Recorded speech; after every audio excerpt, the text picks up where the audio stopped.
Hola, buenos días. Mi nombre es Rodolfo Ricaldone y junto con Hernán Janolaski, mi socio, en el año 2009 fundamos Vision Trainer.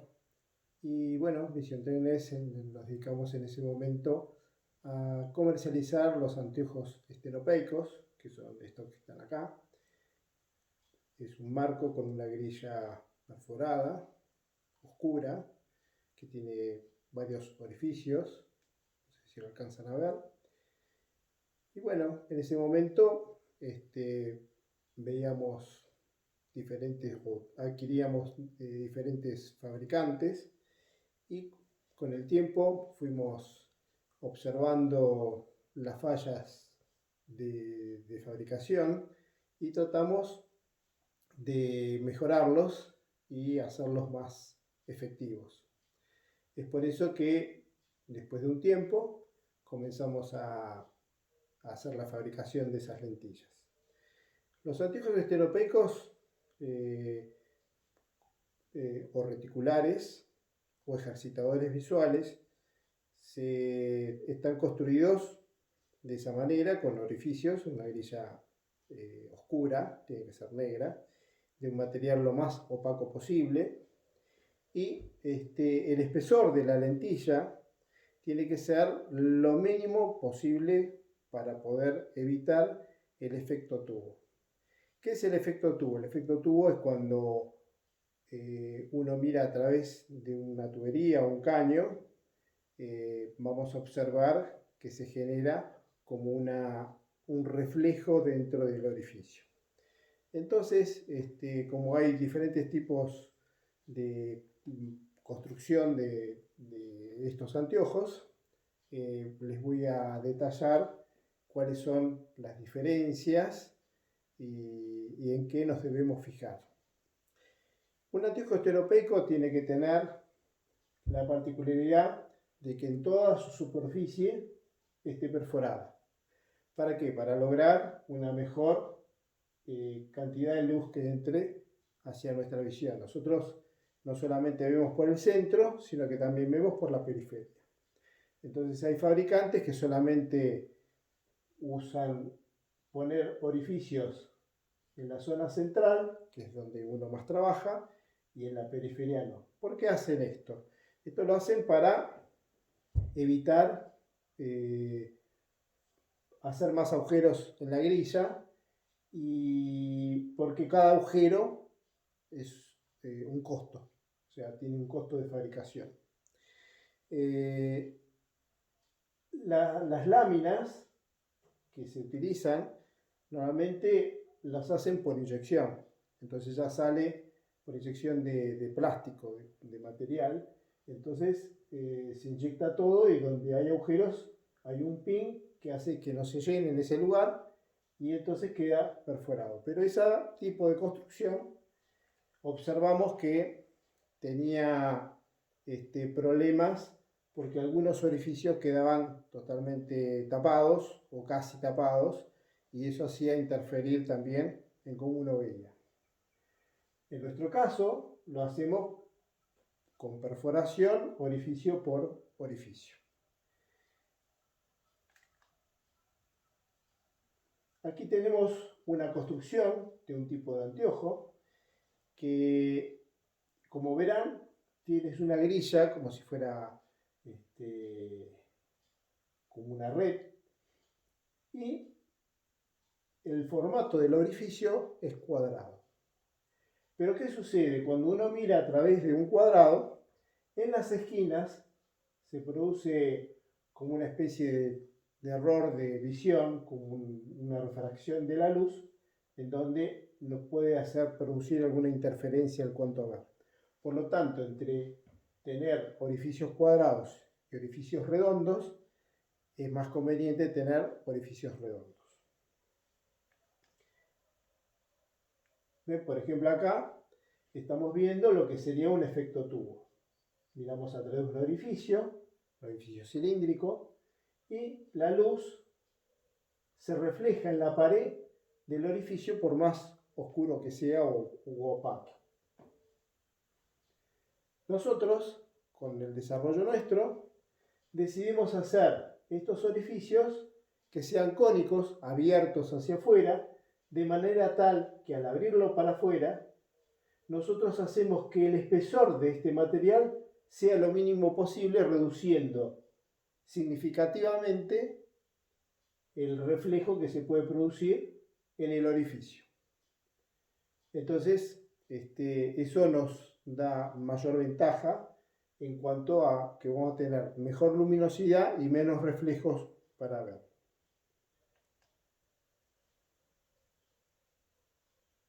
Después, otro de los temas constructivos del armazón está el tema de cómo se distribuye esos orificios en toda la superficie de la lente.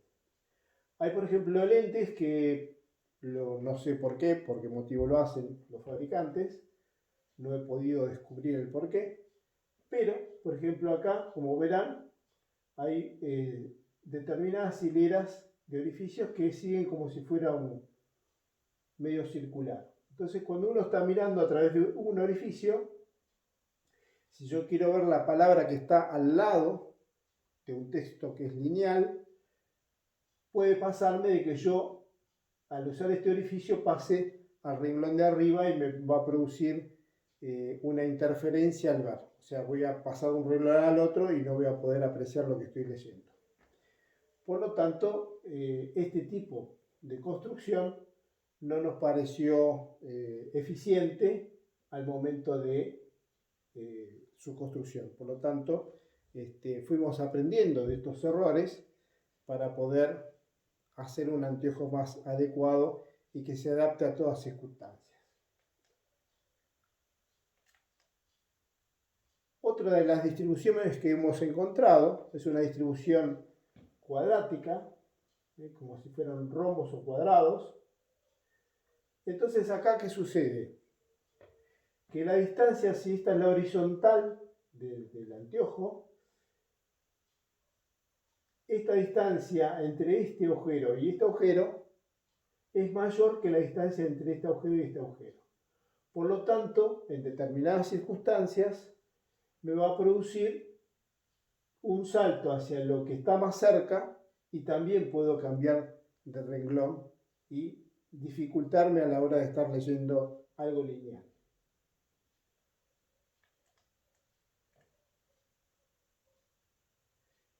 Este tipo de perforación es la que nosotros utilizamos, en donde cada uno de los orificios tiene la misma distancia con cualquiera de los que está al lado. Le podríamos denominar triangular, ¿sí? O tipo flor. Entonces, este tipo de construcción, cada orificio con el de al lado tiene la misma distancia, entran más orificios por centímetro cuadrado y eso nos va a dar una mayor luminosidad. Entonces, volvemos de nuevo al principio. Nosotros lo que logramos es colocar la mayor cantidad de orificios posibles en toda la superficie de la lente y hacerlos cónicos.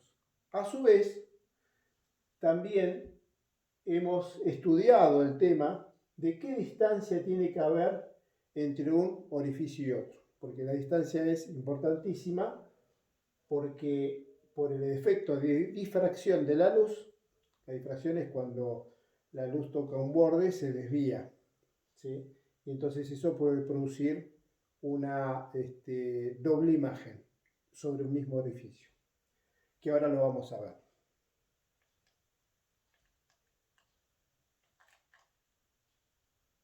¿Ven? Por ejemplo, si yo tengo un punto que se está trasladando desde A hasta E, y este es el observador, el ojo, este punto mientras está, y esto es la grilla perforada, esta parte serían los agujeros, entonces yo estoy mirando a través de este agujero. Cuando llega acá, lo sigo viendo por el mismo agujero. Y cuando llega a C, por efecto de difracción de la luz, me puede aparecer el punto C por dos orificios al mismo tiempo, si es que esta distancia entre orificio y orificio es muy pequeña. Por lo tanto, si nosotros agrandamos mucho esta distancia, puede pasar que el objeto en determinado momento no se vea. Entonces buscamos la separación suficiente como para que el objeto no desaparezca, pero también cuando pasa de un orificio se vea casi al mismo instante en el otro. Y eso nos ayuda a poder verlo, a poder ver mejor.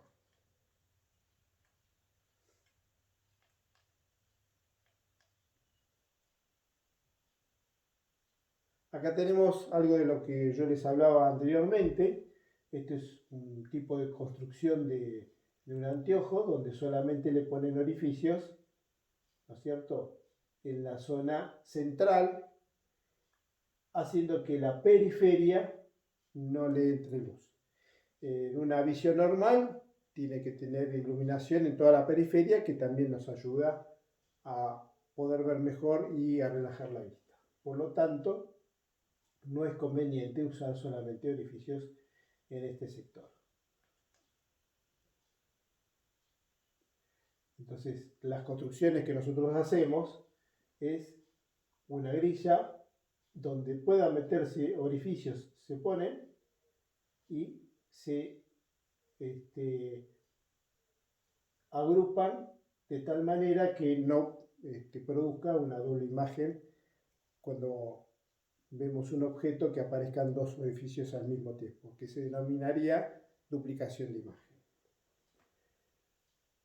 Además, le hicimos un agregado particular, que lo explicaré más adelante o en otro video, que los orificios, dependiendo de la cantidad de dioptrías de aumento que use la persona, va a necesitar un orificio más chiquitito o más grande.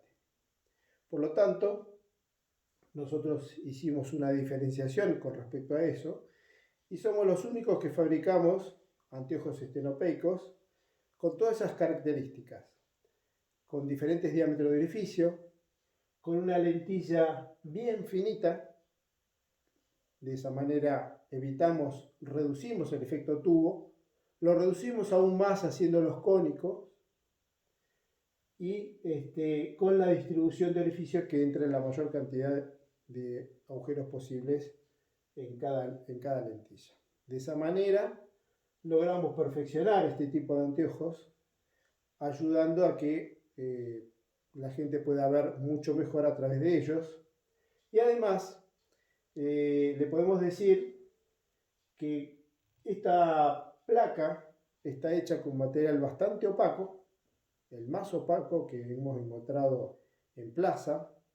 Esa placa está hecha en forma laminar, que eso le da una mayor resistencia y al mismo tiempo lo más fina posible, o sea, mayor resistencia, lo más delgada posible, y le dimos otro toque más. En la parte exterior del anteojo de la placa, en una de las caras de la placa esta, tiene un agregado de acrílico que le produce un brillo que cuando está puesto en la lente pareciera que fuera como si fuera un anteojo de sol, disimulando que es un anteojo estenopeico. Por eso podemos apreciar de que este realmente es un anteojo que hemos tratado y logrado reducir al máximo los errores que cometían los otros fabricantes y darle una distinción más con el tema de los diámetros de orificio, que eso ayuda mucho a poder ver mejor, con más claridad y sentirnos más cómodos, especialmente con el diámetro de los orificios, porque hay personas que no necesitan un diámetro muy pequeño. Al tener un diámetro muy pequeño pasa menos luz y nos produce más oscuridad, y las personas que no necesitan un diámetro pequeño necesitarían un diámetro más grande, pueden ver con más luminosidad y mejor brillo de los colores.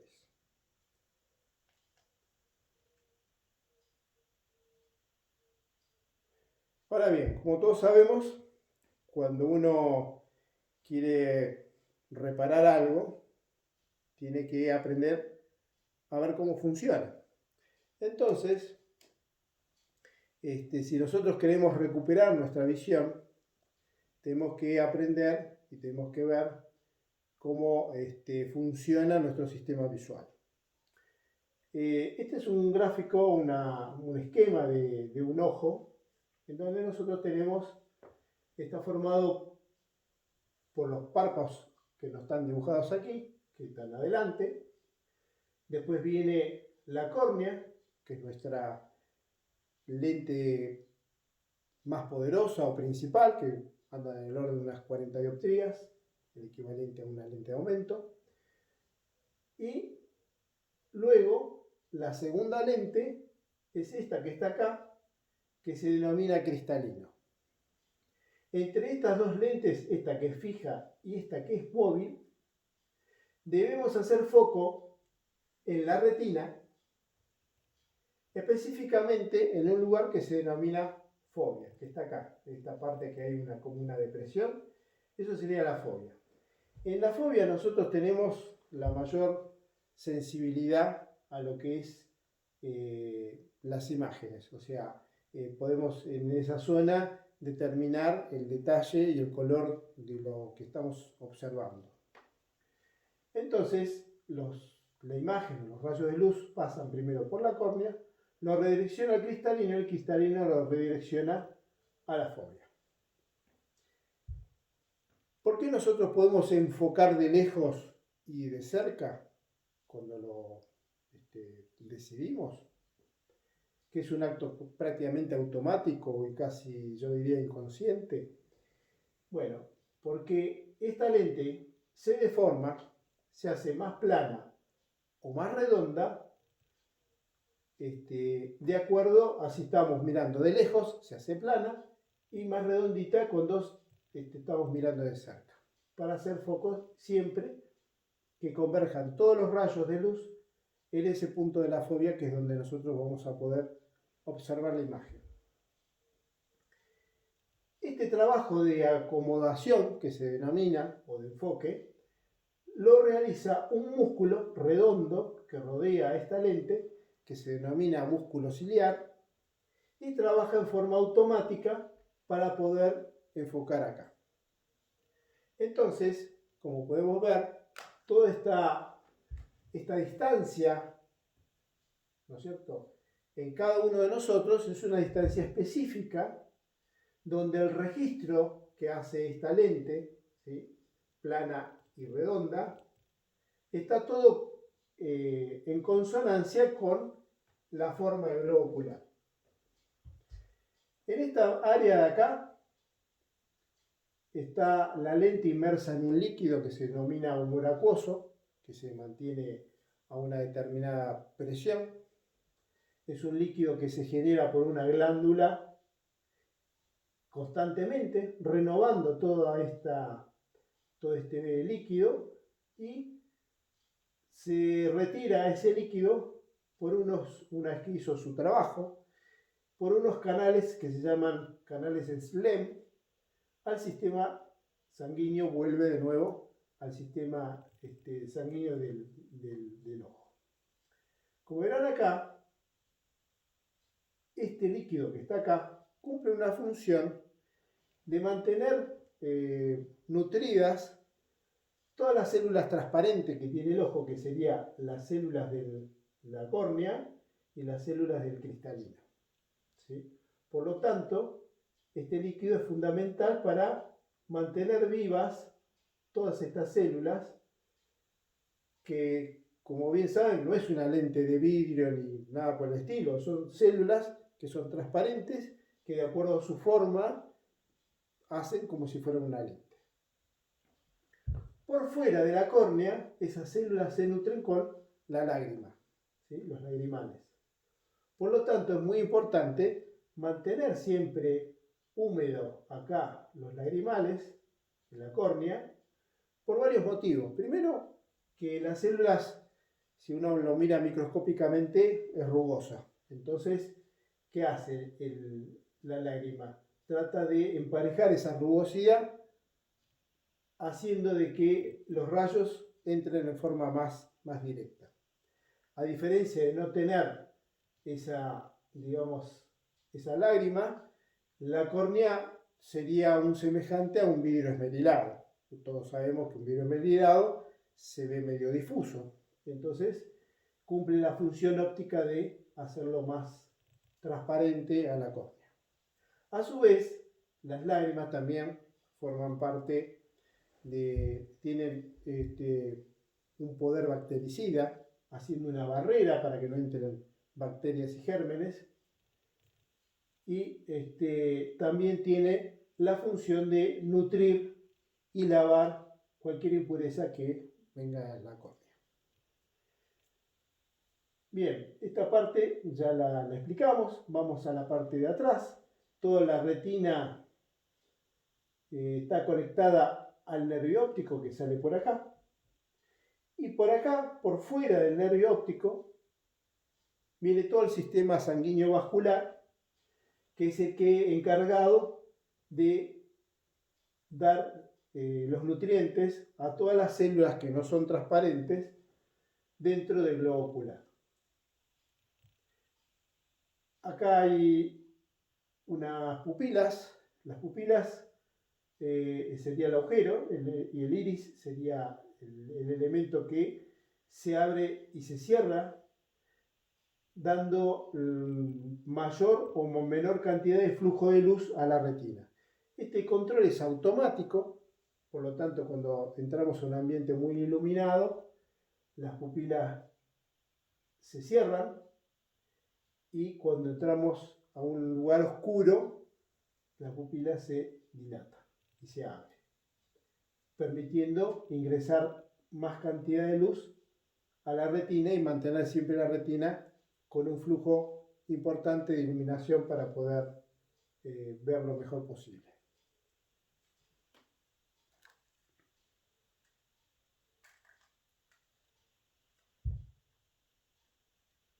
Ahora vamos a ver cuáles son los problemas de errores de refracción que la mayoría de las personas tienen. Se considera que un ojo hemétrope es un ojo que está esférico, bien esférico, y por lo tanto los rayos vienen a la córnea, pasan por el cristalino y lo redirecciona a la parte de la fovea, generando, si nosotros estamos mirando un punto, va a generar un punto en la retina. ¿Qué sucede cuando por algún motivo este ojo no es esférico y está como acortado o achatado? Es lo que se denomina hipermetropía. Entonces, un ojo que está acortado se denomina que tiene hipermetropía. Si, contrariamente, el ojo está alargado, como si fuera un balón de béisbol, se produce lo que es miopía. Por lo tanto, el foco se hace adelante del plano. En la hipermetropía el foco se hace atrás y acá se hace adelante. Y el astigmatismo es como un aplanamiento del globo ocular produciéndole un doble foco. Para caso de hipermetropía se ponen lentes convexas para que se redireccionen los rayos y pueda uno enfocar justo en la retina. En el caso de la miopía se utilizan lentes cóncavas para que los rayos se dirijan más hacia atrás y pueda hacer el punto más atrás en la retina.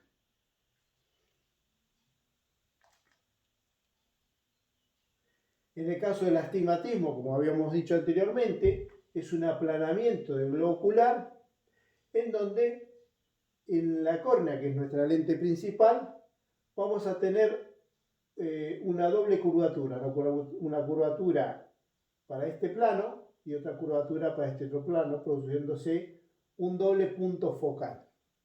Para este tipo de corrección se utilizan lentes cilíndricas, en donde solamente se corrige en el plano donde está produciendo la interferencia.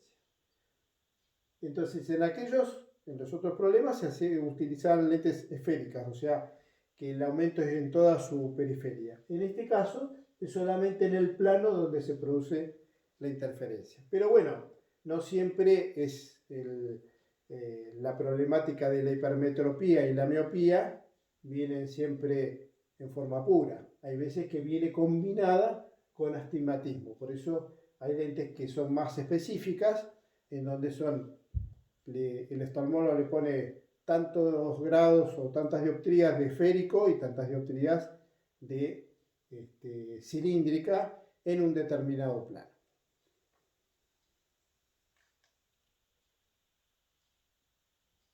Ahora bien, vamos a ver la parte exterior al globo ocular.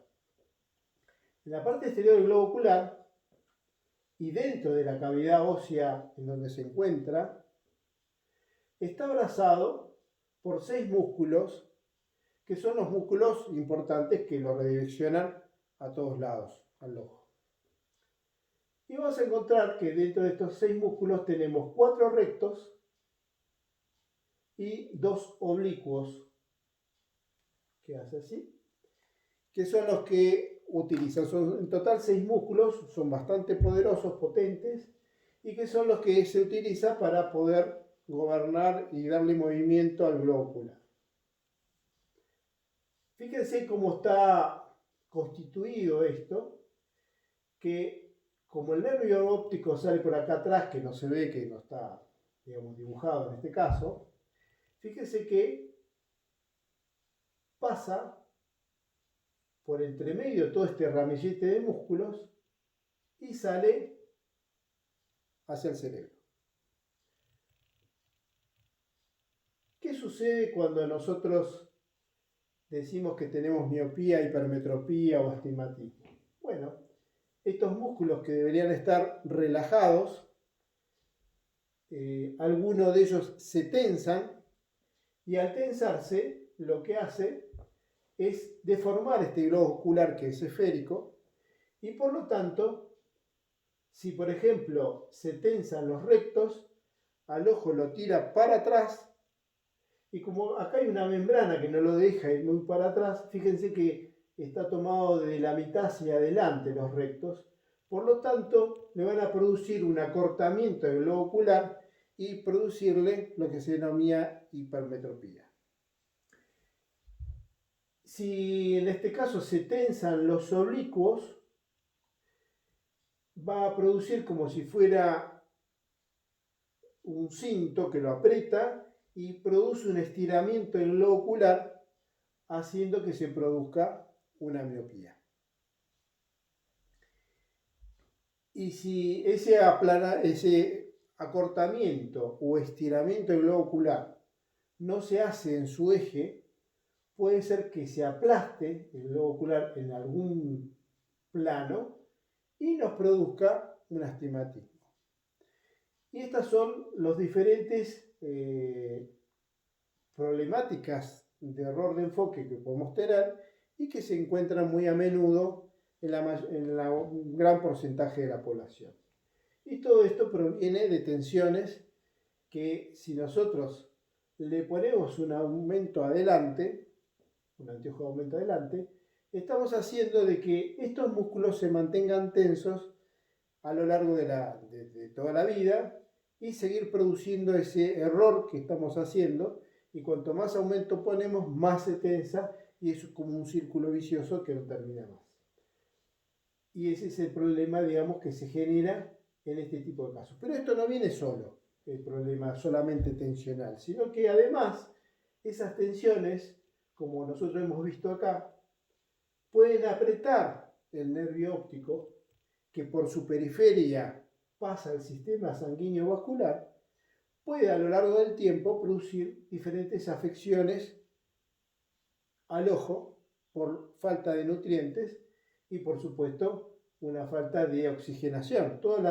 La retina, el nervio óptico y el cerebro, lo primero que se forma está constituido por el mismo tipo de célula. Y esas células, como bien sabemos, necesitan de mucho oxígeno para poder trabajar correctamente. Entonces, si nosotros con esa tensión muscular apretamos esa esa circulación sanguínea, va a llegar en menor medida los nutrientes a la vista, al globo ocular, y va a producir problemas a futuro en cuanto a la salud del ojo. Esta es una gráfica del nervio óptico.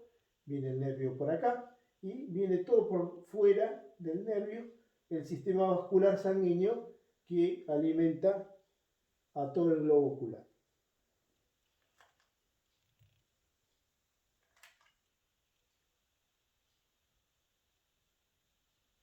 Ahora bien, vamos a ver qué es el efecto estenopeico o reticular.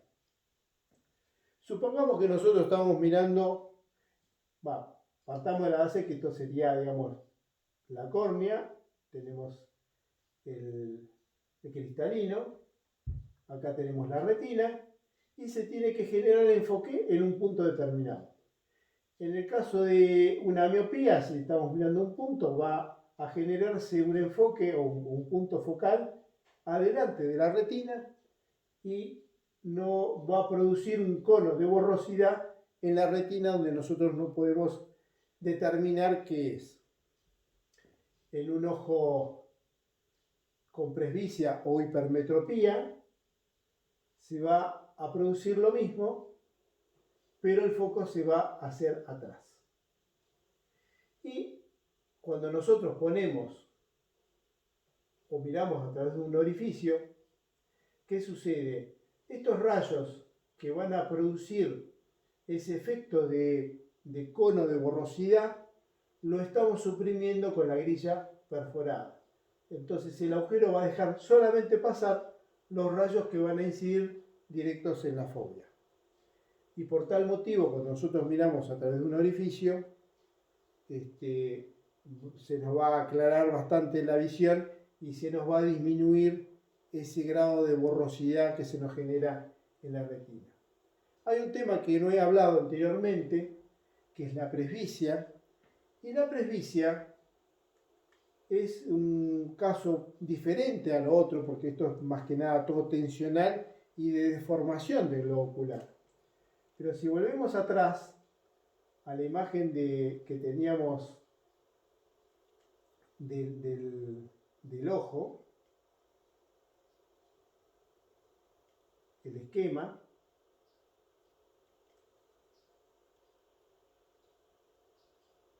aquí está. Si nosotros miramos acá en este esquema, esta lente, que está suspendida por unas fibras zonulares y rodeada por un músculo redondo, el músculo ciliar, cuando nosotros miramos de cerca, el músculo se contrae y hace que esta lente se haga más redonda. Ahora bien, se denomina presbicia a la incapacidad que uno tiene para hacer que esta lente se haga bien, lo suficientemente redondita como para poder hacer foco en la fóvea.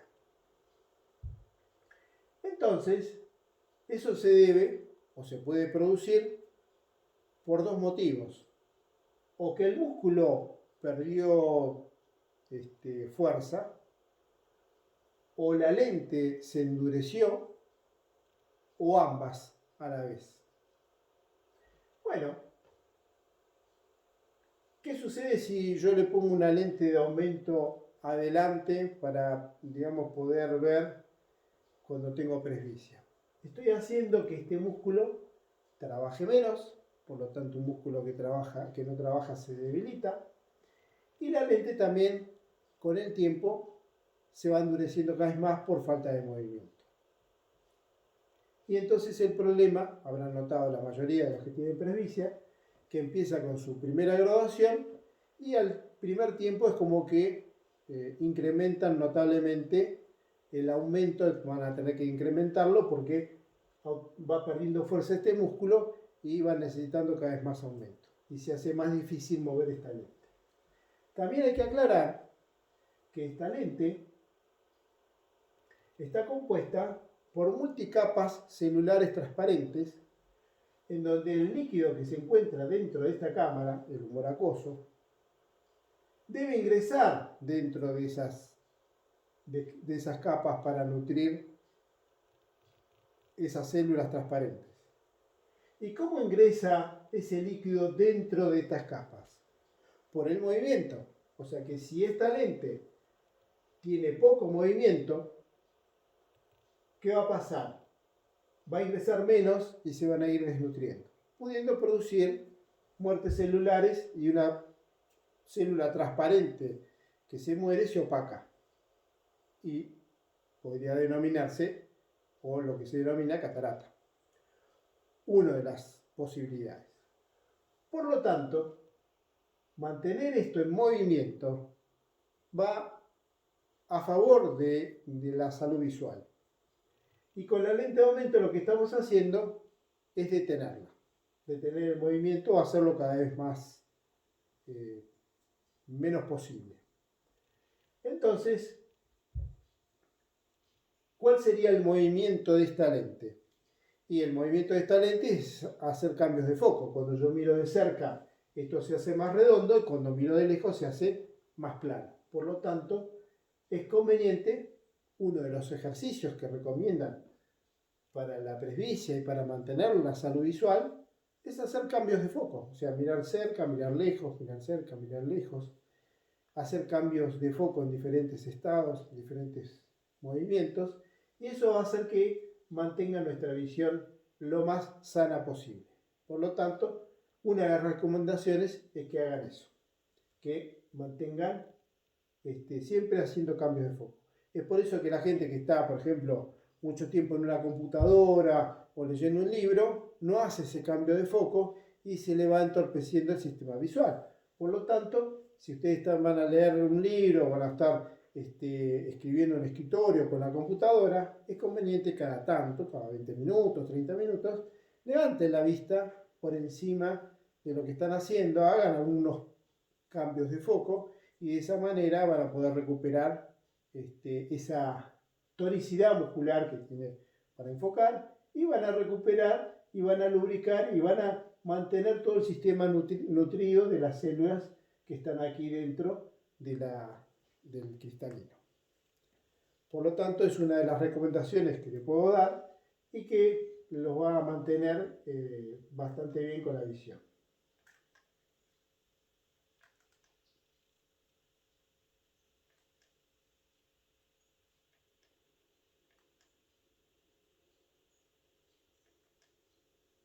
Otra de las recomendaciones que le puedo hacer es parpadear.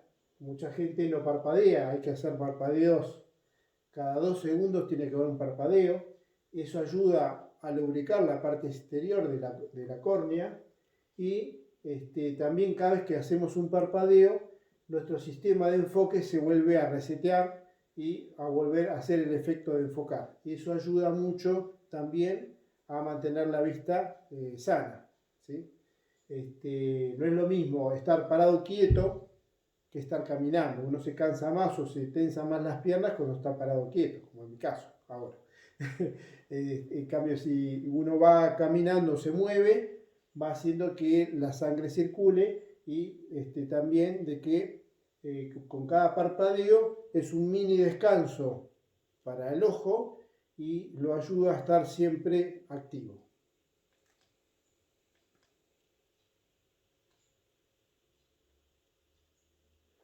Ahora bien, habíamos hablado de este tema como el efecto estenopeico de mirar a través de un orificio. Ustedes lo pueden hacer agarrando una cartulina negra y haciéndole una perforación con un alfiler, una aguja, y mirar a través de ello, y van a ver que cómo varía el enfoque, o uno lo ve con más claridad lo que está mirando a través de un orificio. Ahora bien, con los estudios hemos descubierto, de nuestra experiencia y nuestra elaboración, hemos descubierto que, como bien habíamos dicho anteriormente, nosotros hicimos lentes con diferentes diámetros de orificio, y tiene mucho que ver con la cantidad de dioptrías que uno que uno está usando. Si el error de refracción es grande, o sea, uno tiene más problema ya sea de miopía o hipermetropía, tiene más aumento, ¿qué va a pasar? Supongamos un caso de miopía, donde el foco se hace adelante de la retina, ¿sí? Supongamos un caso de -5 de graduación, que es bastante. Bueno, está una cierta distancia de la retina. O sea, el foco se hace bastante adelante. Si nosotros le ponemos un orificio grande, acá, ¿qué pasó? Va a frenar alguno de los rayos, pero no lo suficiente como para que este cono de borrosidad esté dentro de la fobia, que es lo que nos va a determinar qué es lo que estamos viendo.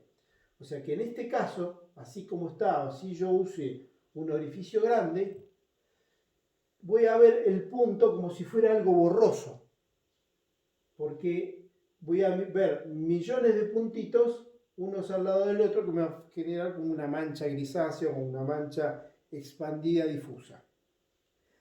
A medida que yo voy cerrando el orificio, se me va disminuyendo este cono de borrosidad, ¿ven? Hasta que ese cono de borrosidad se hace tan pequeño que entra dentro de la zona de la fobia, que es donde yo voy a poder observar en detalle qué es lo que estoy mirando.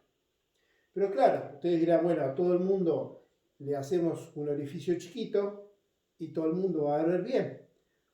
Sí, algunos van a ver bien, pero por ejemplo los que no necesitan un orificio muy pequeño, ¿qué va a pasar? Lo va a ver muy oscuro, le va a faltar luz y le va a resultar un poco incómodo.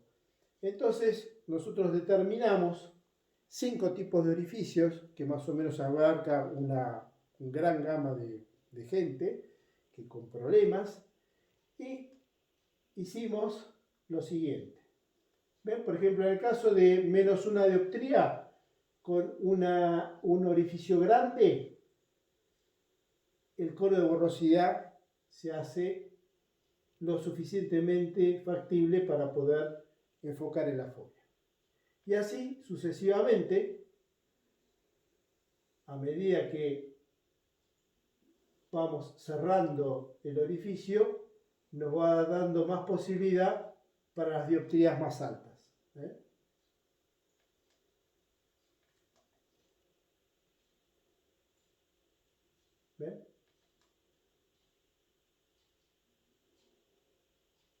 Y ahí está, un orificio pequeño para una dioptría más alta. Por lo tanto, hay una relación en todo eso. Cosa que no hay otro fabricante hasta ahora que haga esto con orificios cónicos y con toda esa distribución que nosotros hacemos. Cabe aclarar que la distancia entre los orificios en la lentilla van a ir variando de acuerdo al diámetro del orificio. O sea que esa distancia que nosotros le damos entre orificios en la grilla perforada va a estar correlacionada con el diámetro del orificio.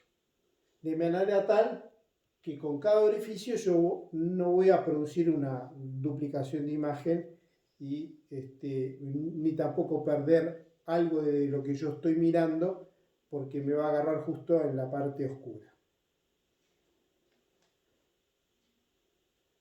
Así que bueno, hasta acá es la explicación de cómo funciona. Espero que les haya gustado. Tenemos mucho más para hablar, pero bueno, esto es una especie de introducción de cómo funciona todo el sistema visual en forma, digamos, sintetizada y cómo trabajan estos anteojos estenopeicos con respecto a nosotros. También cabe aclarar que esto no nos produce acostumbramiento a usarlo, sino que nosotros usamos nuestra vista para poder ver, Y el trabajo que hacen estos anteojos es que yo cada vez que cambio de un orificio a otro para poder enfocar lo que yo estoy mirando, pasa por la zona negra y me hace centralizar y enfocar. Entonces, cada vez que yo cambio de orificio, estoy haciendo foco, descanso, foco, descanso, foco, descanso, foco, descanso. Entonces, eso es el ejercicio que me hace hacer estos anteojos, manteniéndome la vista ejercitada, trabajando el cristalino, trabajando el músculo ciliar y haciendo que mi vista esté lo más relajada posible. Bueno, aquí finalizamos, espero que les haya gustado y bueno, hasta el próximo video, ha sido un placer poder transmitirles estos conocimientos.